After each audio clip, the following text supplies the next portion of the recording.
Hello tout le monde, on se retrouve pour une nouvelle vidéo. Je vais vous présenter mon deck Horus Brave qui a fait première place à l'OTS Championship de Bondoufle ce week-end.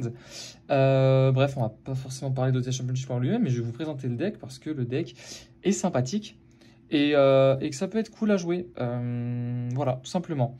Il y a beaucoup de free slots, il y a des trucs intéressants, donc c'est cool. On commence par le package Horus directement avec 3 Imseti évidemment qui est la meilleure carte du deck.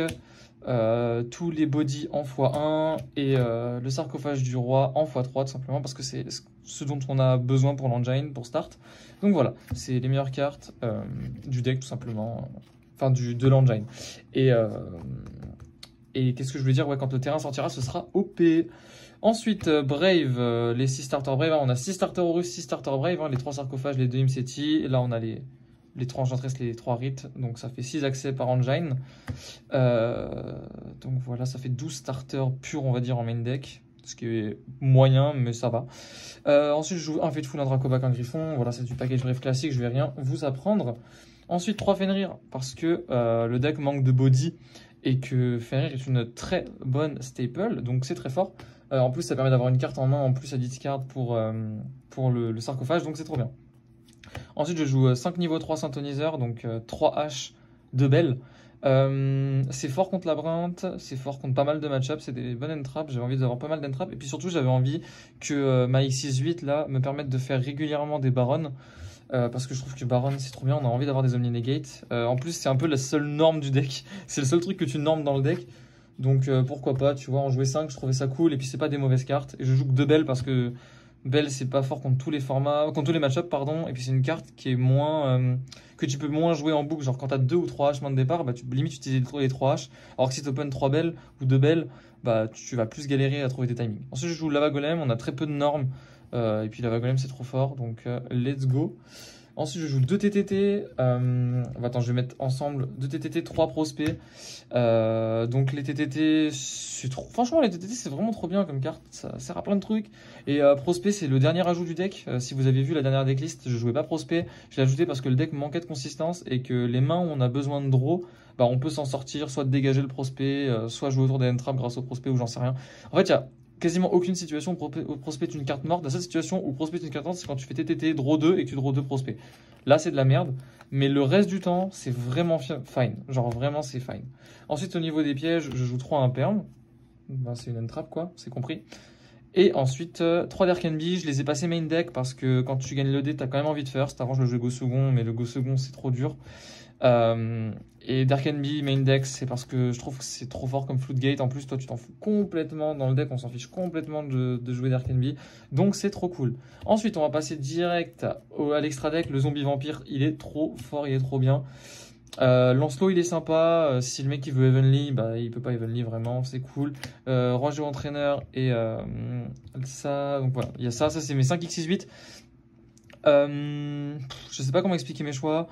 Lui, je l'ai jamais invoqué. Dingirsu, il m'a servi une fois, il est cool. T'as vraiment envie des fois de faire une X68 pour out un truc. Donc c'est cool. En vrai, je pense qu'il est pas. Genre, si t'as vraiment besoin de get une carte, tu peux cut Dingirsu.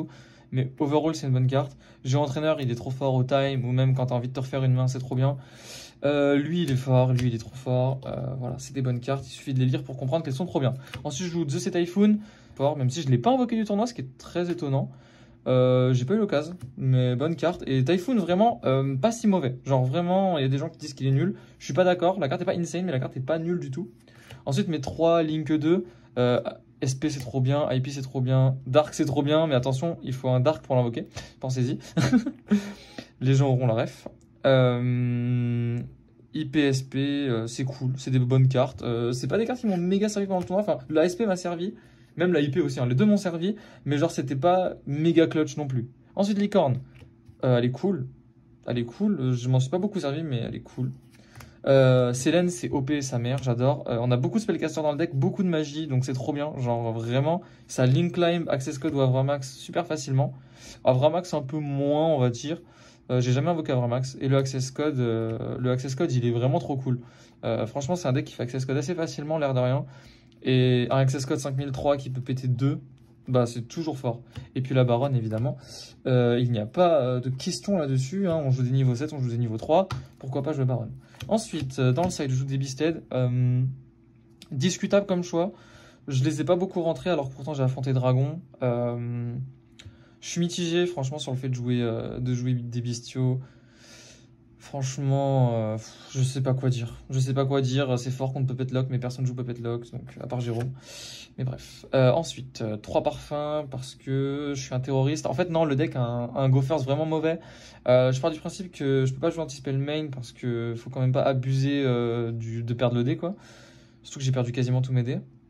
Voire tous mes dés. Je sais plus, non, j'en ai gagné un, mais j'ai perdu la game 1 de toute façon. Donc voilà, le anti-spell, il est vraiment fort. Genre quand tu sais que tu dois first et que le mec.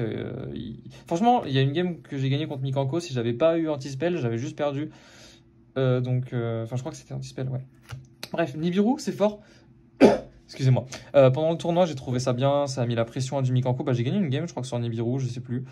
Bref, la carte est intéressante. Je trouve que vraiment dans le format, il y a de plus en plus de decks qui se mangent Nib. Donc voilà, surtout que le format est assez varié. Donc des mecs qui font 5 summons sans Omnis, ça se fait.